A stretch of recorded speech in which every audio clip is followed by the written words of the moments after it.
Assalamualaikum warahmatullahi wabarakatuh. Ya, Sobat BPT di mana saja Anda berada, kembali berjumpa dengan saya Sukito dalam program podcast ngobrol edukasi seputar transportasi.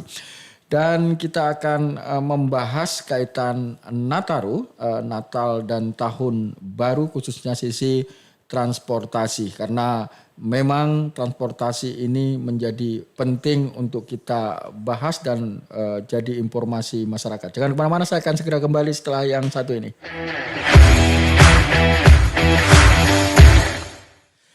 Ya, Kementerian Perhubungan, Direktorat Jenderal Darat sudah mengeluarkan kebijakan kaitan dengan Nataru, bahkan tahun ini menggunakan semacam jargon yaitu transportasi aman, liburan nyaman, liburan aman tak terlupakan. Ya, ini upaya agar semua moda transportasi yang digunakan khususnya di bawah Kemenhub Dirjen Hubdat bisa aman dan nyaman. Di studio podcast BPTD Provinsi Kalimantan Timur sudah hadir narasumber yang nanti kita akan membahas kaitan dengan pelabuhan penyeberangan Karyango, karena memang aktivitas menjelang Natal dan Tahun Baru ini juga akan kami sampaikan. Dan hadir di studio podcast kita punggawanya orang yang sangat bertanggung jawab di pelabuhan Feri Karyango. Beliau adalah Karolus Makin SST TD yang sehari-harinya selaku pengawas pelabuhan penyeberangan Karyango sekaligus sah bandar pembantu. Kita sapa Bung Karolus yang biasa populer dengan sebutan Carlos. Selamat siang Bung Carlos. Selamat siang abangku. Sehat walafiat ya. Sehat. Tapi ini Bung Carlos ini ada persepsi bahwa kerjanya itu 25 jam gitu ya. Karena begitu super sibuk ya. Nah, Bung Carlos, kita ingin tahu bahwa Pelabuhan Feri Karyango juga salah satu sasaran bagi para pemudik ya. Nah, apalagi menjelang Natal dan Tahun Baru. Persiapan yang sudah dilakukan apa saja?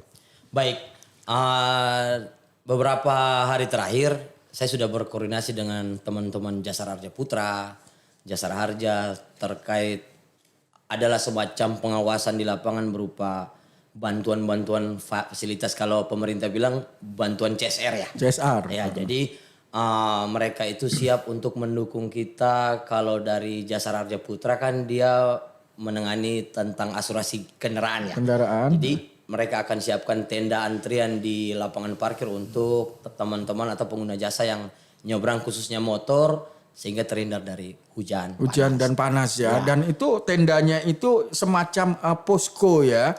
Posko pelayanan atau posko apapun? Jadi ada sekitar 3 tenda. Jadi 3 tenda itu yang satunya untuk teman-teman penumpang untuk keberangkatan antar provinsi. Antar provinsi? Ya, jadi kan kearifan lokal masyarakat Kaltim itu kalau misalnya H+1 atau H-1 mereka sudah bermalam di pelabuhan. Oh, jadi mereka sudah bermalam ya? Ya, jadi mereka itu prediksikan waktu, misalnya teman-teman dari wilayah Samarinda, Bontang itu mereka kalau ingin pulang ke Palu sama Mamuju biasanya H-1 mereka sudah sampai di pelabuhan untuk bermalam di ruang tunggu. Okay. Jadi kami takutnya pada saat nanti pelayanan Nataru itu kalau ruang tunggu kita itu over kapasitas, mereka bisa difasilitasi dengan tenda-tenda penampungan sementara untuk para penumpang. Oke, Bung Carlos, Kementerian Perhubungan sudah mengeluarkan jargon gitu ya, bahwa transportasi aman dan nyaman gitu. Tentu transportasi laut juga seperti di Pelabuhan Feri.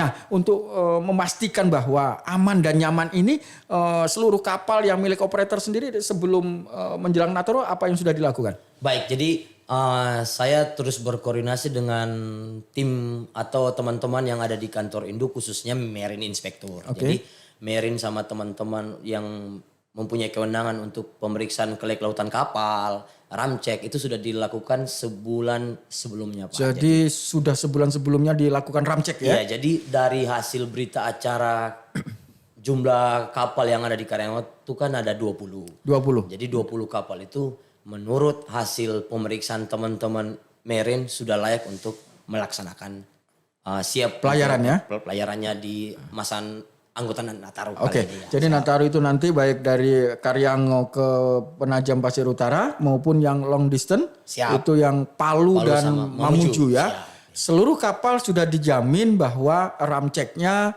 ya layak untuk berlayar. Siap. Ya. Jadi keselamatannya, ya apa obat-obatannya dan lain sebagainya ya Siap. oleh tim Marine Inspector. Siap. Sehingga ini akan menjamin penumpang tidak perlu khawatir kalau dalam konteks ingin berlayar menggunakan peri maupun ke Penajam dan Palu serta Mamuju. Ya, Bung, kalau kita melihat bahwa prediksi di tahun 2023 ini bagaimana? Apakah supply demand-nya akan tetap seperti tahun 2022? Gambaran Bung Carlos sendiri setelah melihat kondisi transportasi penyeberangan ini sendiri gimana? Ya baik. Seiring dengan perkembangan integrasi jalan raya, kan IKN itu kan semua hal dipikirkan Pak. Ya.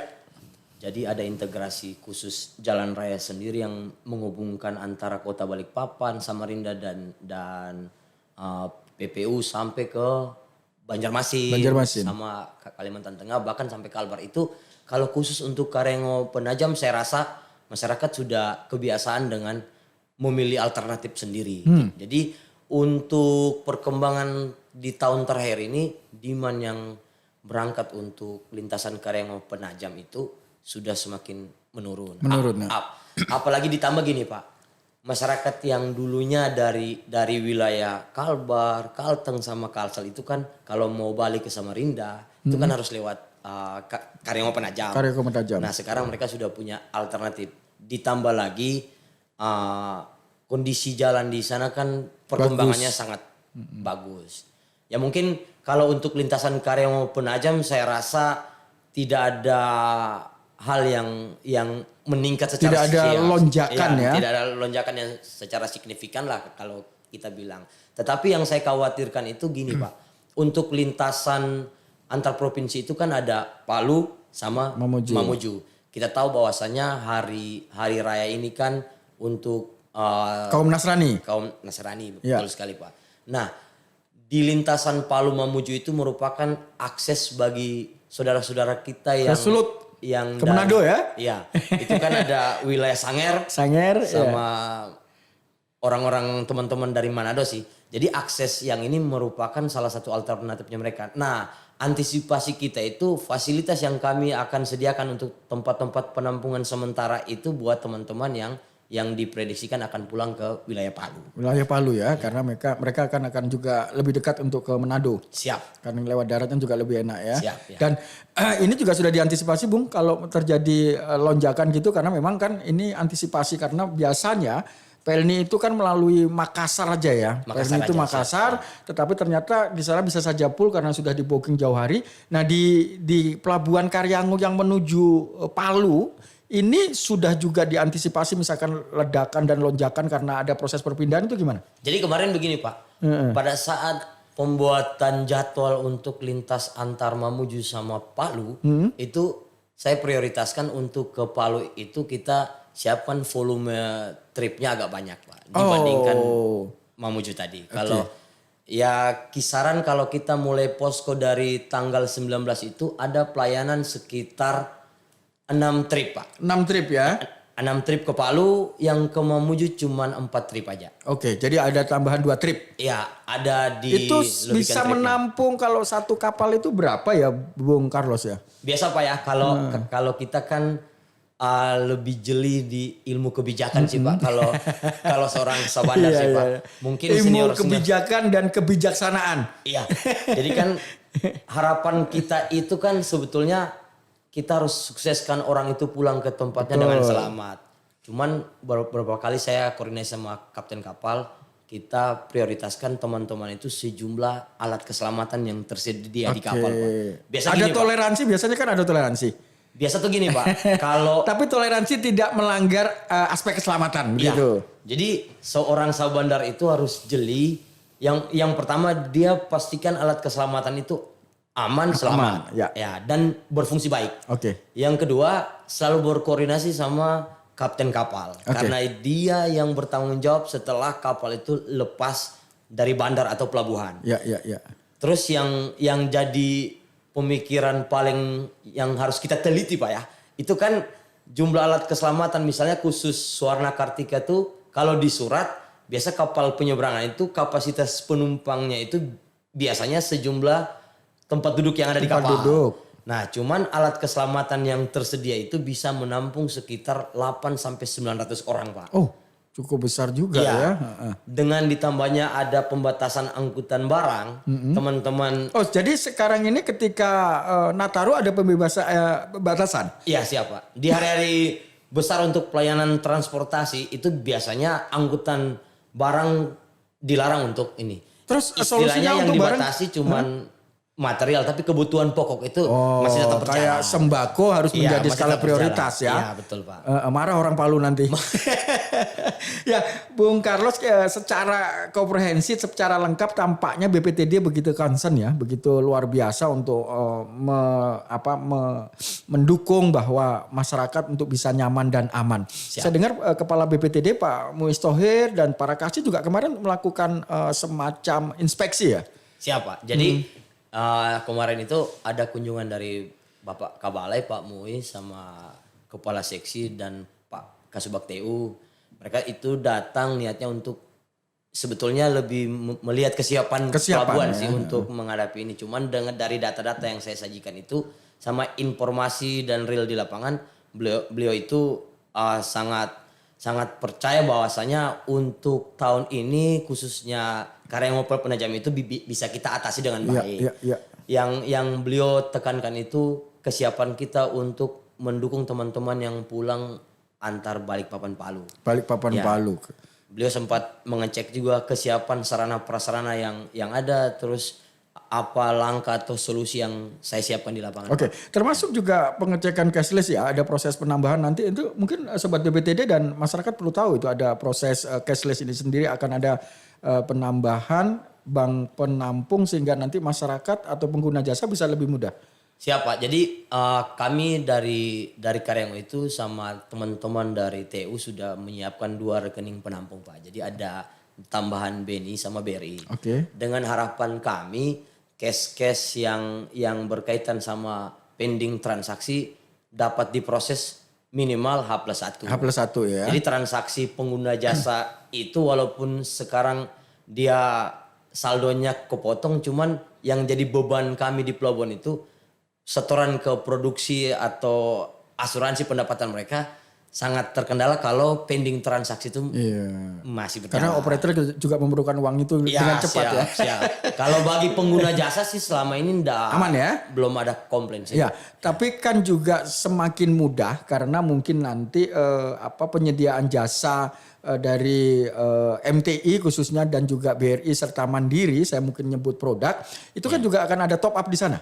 Siap. Jadi kami kemarin itu sudah komitmen bahwa bahasanya gini. Kalau kita lihat contohnya yang di Samarinda Balikpapan ini kan sudah ada tol Pak. Oke. Jadi masyarakat itu seperti pelan-pelan kita arahkan ke transaksi yang sudah cashless. Ya. Contohnya di tol kalau kita punya uang cash kan disediakan tempat-tempat top up, beli kartu atau top up dan lain sebagainya. Jadi ini nanti juga akan disiapkan. Akan disiapkan Pak di pelabuhan. Jadi akan lebih nyaman, tidak perlu khawatir para pengguna jasa. Siap. Baik yang akan ke Penajam maupun Palu dan Mamuju ya. Siap. Ya, kalau kita melihat port time dan polanya masih tetap atau sudah berubah dan for time-nya juga masih tetap. Kalau kemarin Pak, kita tahu bahwa kapal yang ada di Karyango jumlahnya 21. 21 kapal. 21 kapal. Dari 7 operator. Dari 7 operator. Sekarang kan ada karena mungkin analisis teman-teman pelayaran sendiri internal mereka itu. Market share lah ya. Market share mereka itu sudah menganggap bahwa ada potensi di luar yang lebih menguntungkan. Okay. Kita tahu sendiri karena integrasi jalan raya itu kan produksi untuk lintasan Karyango Penajam semakin menurun. Ada pilihan masyarakat. Iya, jadi mungkin jeli-jelinya teman-teman pelayaran itu untuk mencari peluang di tempat lain. Sehingga kemarin ada kapal milik perusahaan Pascadana itu kapal KMP Tunu Pak. Oh KMP Tunu ya. KMP Tunu. Jadi sudah tidak akan melayari Penajam Balikpapan. Iya, per bulan kalau tidak salah 4 bulan yang lalu dia sudah pindah lintasan ke wilayah Sulawesi. Oke. Jadi dengan sisanya 20 kapal, 2 kapal kita itu ke lintas antar provinsi, yang 18 tinggal untuk kapal antar kabupaten kota dalam provinsi. Port time-nya kami tetap rapat bersama Pak. Jadi pengaturan jadwal di lapangan itu bukan semata-mata kita yang putuskan, tapi kita selalu rembuk bersama sehingga pemerataan pelayanan itu ada Pak. Oke, tapi kan juga untuk cashless dan interval waktu for time ini ya dengan jumlah kendaraan yang masuk dan bongkar itu kan disesuaikan. Kan selama ini katanya masih ada kendala kalau cashless begitu. Selama ini berjalan lancar tidak? Selama ini berjalan lancar. Sehingga operator bisa mendapat lebih banyak kuenya begitu. Ya jadi itu tadi saya bilang Pak, dengan perkembangan ini saya selaku pimpinan di Karyango itu selalu membuat keputusan yang ada itu secara bersama-sama Pak. Sehingga biarlah teman-teman yang menentukan apakah dia mau waktu tunggu di dermaga itu sekian waktu. Itu kan hasil analisis mereka sendiri. Karena gini Pak, pada dasarnya itu kan kita ini cuma pelayan di lapangan. Betul. Ya, jadi sebagai regulator dan pelayan maka memberikan pelayanan sesuai permintaan dari para operator ya. Iya. Jadi tapi konsep harus diingat Pak. Ya.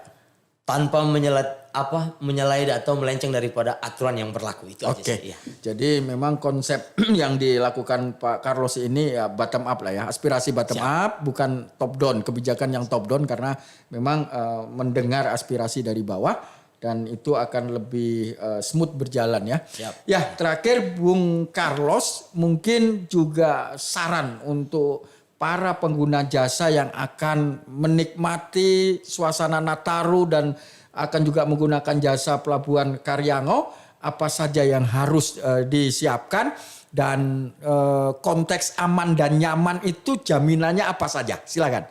Baik Pak, jadi setiap tahun juga kita selalu memberikan demo kepada teman-teman di lapangan sih. Jadi bagi pengguna jasa yang istilahnya bepergian itu lintas antar provinsi itu kan jauh Pak. Jauh. Mereka yang pertama yang paling penting ini semacam edukasi ya? Ya. Oh. Jadi saya selalu berpesan ke mereka, saya kadang menghampiri teman-teman itu di ruang tunggu, Bu, dilarang pakai perhiasan yang berlebihan. Itu salah satu contoh. Terus patuhi aturan di pelabuhan dan di atas kapal Pak. Iya. Karena gini misinya kita kan teman-teman ini berangkat dari sini sampai ke tempat tujuannya dengan selamat. Misalkan tidak boleh merokok sembarangan dan lain sebagainya itu ya? Iya terus pokoknya banyak aturan yang perlu penumpang itu taati. Misalnya gini Pak, kadang kebiasaan teman-teman itu kalau di atas kapal peri itu kan dia ada rasa panas dia kembali ke mobil Pak. Hidupin kendaraannya itu tidak boleh Pak. Itu tidak boleh, berbahaya itu. Dia masuk nyalakan mobil hidupin AC. Itu secara aturan tidak boleh karena membahayakan ketika ada percikan api dari kendaraan membahayakan ke kapal itu sendiri. Itu salah satu contoh pesan yang selalu kita sampaikan. Terus yang untuk pesan buat teman-teman yang Karyango Penajam sih sekarang saya rasa banyak alternatif Pak ya. Jadi kalau misalnya prediksi teman-teman ingin melakukan perjalanan antar lokal atau kunjungan silaturahmi pribadi sudah punya alternatif yang lain silakan memilih. Ketika informasi bahwa Karyango Penajam antriannya panjang, boleh milih akses darat. Terus saya juga berpesan ke teman-teman, ya kita ini kan sebagai pemerintah hanya sebagai instansi yang selalu mengingatkan, menyediakan pelayanan. Itu kembali lagi kepada kesadaran teman-teman pengguna jasa sendiri. Jadi memang diperlukan sinergi, kolaborasi, koordinasi, komunikasi. Regulator saja tidak cukup, tetapi juga pengguna jasa juga harus memahami regulasi yang telah ditetapkan oleh regulator sehingga semuanya sama-sama brand transportasi aman dan nyaman. Dan begitu ya Pak Carlos ya. Terima kasih Pak Carlos dan jaga terus fisik untuk minum vitamin agar terus fresh dan juga bisa menjalankan tugas-tugas dari Kementerian Perhubungan khususnya BPTD kelas 2 Provinsi Kalimantan Timur di domain Pelabuhan Karyango. Selamat bertugas super tim Anda, mudah-mudahan bisa memberikan pelayanan secara maksimal dan Nataru tahun ini bisa berjalan lancar dan aman. Amin. Makasih.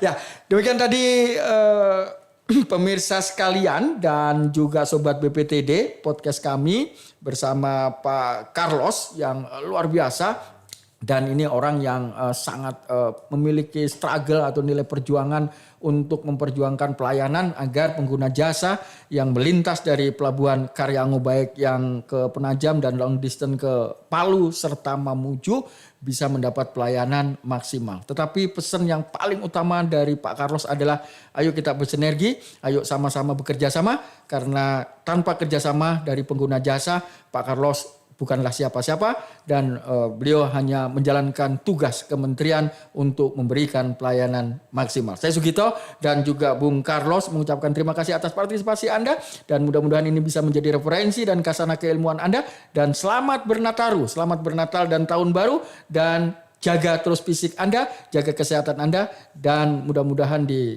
tahun 2023 menjelang datangnya 2024 Anda senantiasa sehat walafiat. Akhirul kalam, assalamualaikum warahmatullahi wabarakatuh.